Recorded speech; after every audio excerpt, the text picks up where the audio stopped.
What's up everybody, welcome back. So in this video, we're going to take a look at Gliscor in the Ultra League Premier Cup. Now in my previous video a couple of days ago, I showcased Staraptor. So we move on from one Sinnoh flyer to another. And Gliscor has definitely been more common in the meta as compared to Staraptor, but it's absolutely fantastic as well, right? It works really well in this team composition and pairs perfectly with Empoleon. And Gliscor and Empoleon cover up for all of each other's weaknesses. Now Empoleon is going to be weak to fighting, electric and ground type moves, all of which are resisted by Gliscor. And Gliscor is going to be weak to water and ice type moves, both of which are resisted by Empoleon. So these two form a really solid core. And then Venusaur is arguably the best pick in the Ultra League Premier Cup, providing amazing coverage against Gyarados, Swampert, Charmers, Fighters and other grass types as well. And this is a team comp that's been working really well for me. In fact, it's an almost flawless team comp with perfect coverage against most of the meta. So let's just get straight into these battles. Okay, moving on to the first battle here. I'm going to be leading with Gliscor, with Empoleon and Venusaur in the back. And also I'm going to be running Fury Cutter as the fast move on Gliscor. Even though Wing Attack provides better coverage and does a bit more damage, Fury Cutter is amazing for energy generation, right? So we have Gliscor into Lucario here. This is a very positive matchup because we're resisting the counter damage because of the flying typing. So I'm going to build up a lot of extra energy here. Charge move coming through. This could be a Shadow Ball. So I'm going to shield this up because I don't want to risk it. It is a Shadow Ball, so it's a good thing we shielded that.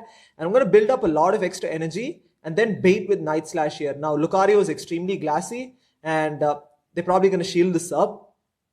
Because of that Earthquake threat, they do shield that up, which is absolutely perfect. So now I'm going to go straight for the Earthquake here. This is exactly where Fury Cutter can be so deceptive in terms of energy gain, because they probably think this is just another Night Slash, but Earthquake just one-shots the Lucario there. This is absolutely fantastic, helps us win switch advantage here.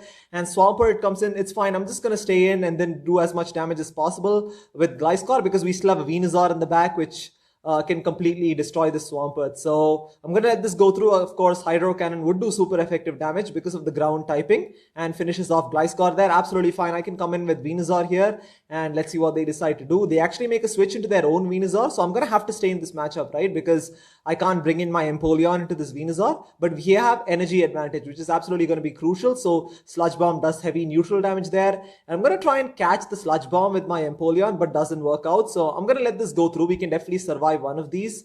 Sludge Bomb doing about 50% of Venusaur's health there. So I'm going to go straight for the Sludge Bomb here. This is definitely going to get the shield from the Venusaur, because they wouldn't want their Swampert to go up against my Venusaur. Does get the shield, which is perfect. So at this point, I'm going to try and switch into my Empoleon and catch the Sludge Bomb here, which we managed to do. Now this is double resisted because of the steel typing, and this is great right now. So I'm just going to try and get to a Drill Peck at this point. It is a race to the charge move here. And I'm able to get to a Drill Peck just in time here. This is going to do super effective damage because of that grass typing.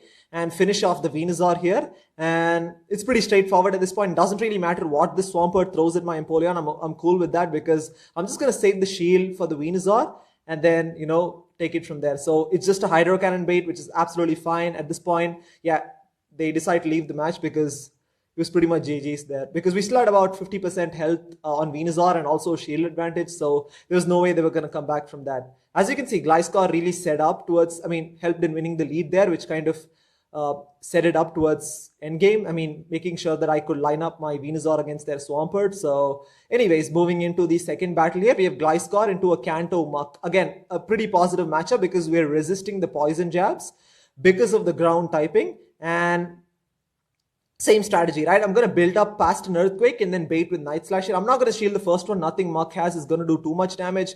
Dark Pulse doesn't really do that much because it doesn't have stab coming from a normal Kanto Muck. So again, I'm going to bait with Night Slash here. This is probably going to get the shield because of that Earthquake threat. Does get the shield, which is absolutely fantastic. And look, we're already at an Earthquake, right? This is exactly why Fury Cutter can be so deadly here. And most people just don't expect it, right? Just Earthquake just one-shots the Muck there and again, helps us win switch advantage. And now we also have shield advantage as well, which is great. Now this puts us so far ahead in the game. Snorlax comes in. I'm just going to try and do as much chip damage as possible with these Night Slashes here. Doesn't really do that much, but they're going to have to throw a charge move here. So charge move coming through. This is probably going to be a body slam, which is going to finish off the Gliscor here. And I can come in with either. I'm going to come in with Empoleon. I do have to watch out for superpower, but this was too soon to be a superpower, so I'm just going to let this go through. It is just a body slam, which is resisted because of the steel typing. And yeah, I'm going to go straight for the Hydro Cannon here. Now, this is going to put the Snorlax pretty low if it goes unshielded because it's going to do some heavy neutral damage to it. Puts it pretty low there, and I'm trying to farm this Snorlax down, but they are able to get to a charge move, so I'm going to shield this up just in case it's a superpower or an earthquake. I don't want to risk it. Luckily, we shield the superpower correctly there, and they make a switch into their Gyarados. Perfect. I'm going to go into Venusaur here. Venusaur definitely beats Gyarados in the one shield. Charge move coming through. This is probably going to be a crunch, which is going to do a decent amount of neutral damage, but I can let the first one go through, right? We can definitely tank one of those. And I'm going to go straight for the Frenzy Plant here. This is definitely going to get the final shield from the Gyarados. And yeah, it's pretty much GG's at this point because we still have over 50% health on Empoleon as well. And also we have a shield here. And yeah, I'm going to shield this up. Doesn't really matter what it is because I'm going to be able to get to a Frenzy Plant and take out this Gyarados here. So it is a crunch, which is absolutely fine. I'm going to go straight for the Frenzy Plant here. This is again going to do some heavy neutral damage to the Gyarados because of the water flying typing. And pretty much take it out from this range. And Snorlax is going to go down to a couple of Vine Whips there. So once again, this time Gliscor went one step further, being able to win switch and shield advantage at the same time. And it's just so deadly, right? So many people, especially because, you throw a Night Slash and then you immediately get to an Earthquake like 1 second later. Most people think it's just back-to-back Night Slashes, but it can be so deceptive. So anyways, moving into the third battle here, we have Gliscor into Ampharos. Again, a very positive matchup because we're resisting the electric type moves, I should say. Single resisting it because of the because of the ground typing. And yeah. So I'm going to switch into Empoleon on the Dragonite here. So this is again a pretty positive matchup because we're resisting the Dragon type moves because of the steel typing. But it's still not a perfect matchup. As you can see, Outrage still does a lot of damage in spite of being resisted. And Dragon Breath is definitely going to add up, right? And Dragonite has a pretty high attack stat. They actually let the Drill Peck go through, which is pretty good. And I'm just going to try and waterfall this thing down. And unfortunately, I was trying to get to a Hydro Cannon here, but they're able to farm us down, right? So I'm going to come in with Gliscor and go straight for the Night Slash here. This should definitely get the shield from Dragonite because they have a lot of loaded energy.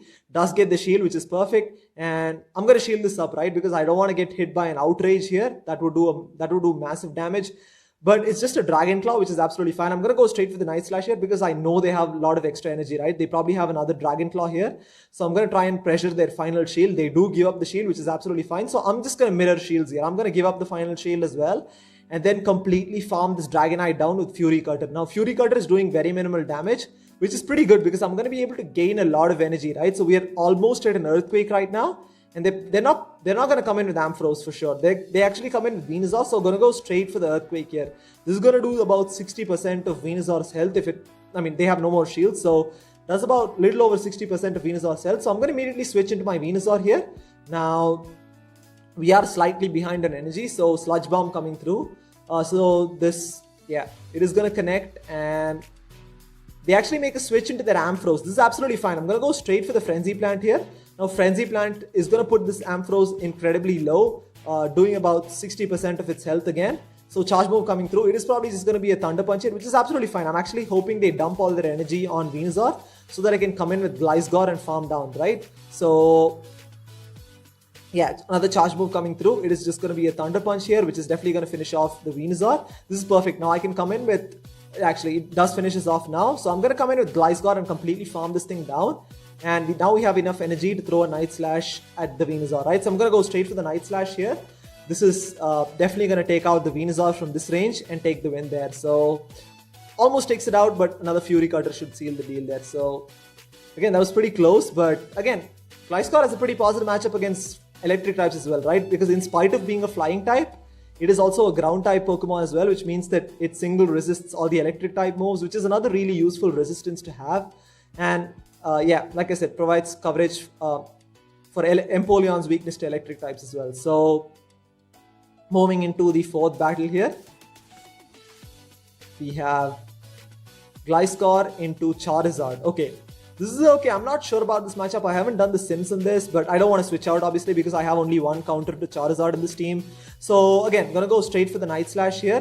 This is gonna do some nice neutral damage. Does give the shield, however. So, I don't know. I mean, I'm assuming they probably thought it was a rock slide because Gliscor looks like a Pokemon which can which can learn rock slide, but I don't think it has rock slide in its move pool. But anyways, yeah, they actually double shield their Charizard as well. They probably surely thought it was a rock slide, but anyways, I risk it by not shielding. It's only a Dragon Claw bait, which is fantastic. I'm not going to shield here. It doesn't really matter what it is. It is another Dragon Claw bait, which is absolutely fine. I'm going to be able to get to the next Night Slash here. So at this point, it is great, right? Because yeah, Night Slash does okay damage. I mean, definitely doesn't do that much damage. So they are trying to farm us down. So I'm going to be able to get to another Night Slash here. So this is again going to put the Charizard into the red, which is absolutely huge. So Gliscor has basically gotten 2 shields out of the Charizard and also put it into the red here. So I'm going to come in with Empoleon and farm this thing down. I'm going to have to shield this up, right? Because they have enough energy for a Blast Burn here. So I'm going to shield this up. It is an overheat. So it's a good thing we shielded that because that probably would have one-shot the Empoleon there. And they come in with Hariyama, going to go into Venusaur here. So, and they have a Gyarados in the back. This is absolutely perfect. This is beautiful. So going to go straight for the Frenzy Plant here. Yeah, I mean, their backline is weak to Venusaur, which is understandable considering they led with their Charizard. I knew that, you know, their Venusaur counter was out of the way. So Venusaur can basically go to town on the rest of their team, right? So I'm going to shield this Crunch because I can just shield this up and completely farm this Gyarados down and come out of this matchup with a lot of loaded energy, right? Hariyama doesn't really have too much energy at this point. So I'm going to go straight for the Frenzy Plant here. This is going to do some heavy neutral damage to the Hariyama, which isn't a very tanky Pokemon. As you can see, it does a lot of damage there. So again, because we had so much loaded energy, I'm going to be able to get to the next Frenzy Plant here. This is definitely going to finish off the Hariyama and take the win there. So, like I said, Venusaur is just arguably the best pick in the Ultra League Premier Cup meta right now. It has such fantastic matchups against so many different Pokemon in the meta.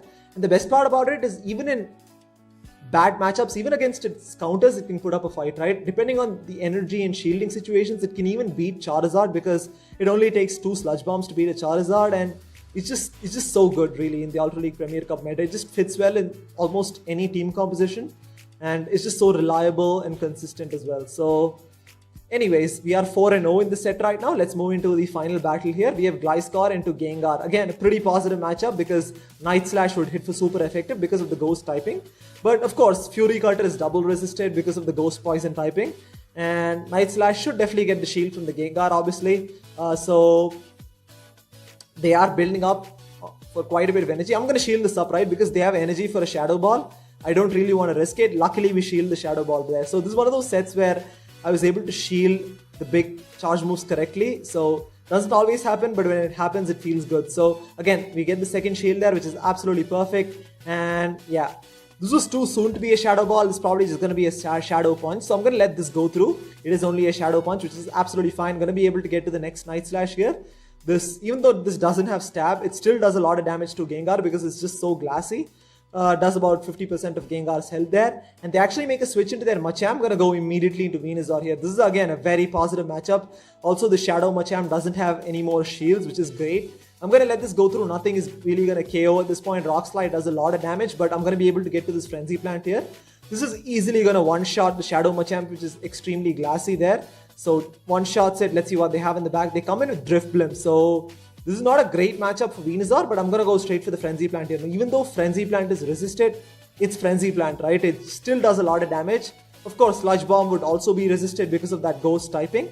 And they are trying to farm us down, but Venusaur is bulky as well, right? So I'm going to be able to get to the next Frenzy Plant here. Even though this is resisted, it should put the Drift Blimp extremely low. This is great. So I'm going to come in with Empoleon and soak up whatever charge move they're going to throw right now. Doesn't really matter even if it's a Shadow Ball. It's not going to KO. Because I want to save the shield for Gliscor, which has a Night Slash ready to go, which I can throw at the Gengar, right? At this point, it's GG's. They bait with Icy Wind there, so there's no way they're going to win that matchup. And yeah, that's going to seal the deal there. So as you can see, that's a 5-0 set. Very, very solid team composition. So reliable, so consistent. And it's definitely a team that I would recommend you trying out if you're trying out different team comps and, still probably trying to sort of figure out a solid team comp to, have success with in the Ultra League Premier Cup. This is a team that has solid coverage and balance against most of the meta. So anyways, thank you so much for watching, and I'll see you next time.